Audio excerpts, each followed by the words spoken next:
आज फायनली आईने दिलेल्या तांदूळाचं मुहूर्त निघाला आणि इडली बनवायचा बेत केला. मग काय तांदूळ आणि उडदाची डाळ इकडे छानपैकी धुवून घेतली आणि भिजत घातली. कारण उद्या सकाळी मला इडली बनवायची होती. माझ्या पिल्लूला इडली खूप आवडते. तिच्या पप्पाला नाही आवडत पण तिला आवडते. त्याच्याचमुळे माझं एवढं चाललं होतं. मग ते झाल्यानंतर मग छानपैकी सगळा किचन आवरून घेतलं. कारण किचनमध्ये पसारा झाला होता पण दिसत नव्हता डोळ्याने. पण एवढा ढीग भरून पसारा निघाला, कचरा.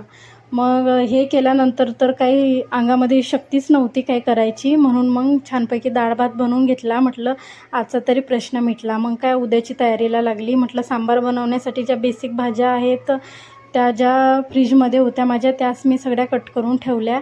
म्हटलं उद्या थोडी मदत होईल आपल्याला कामामध्ये.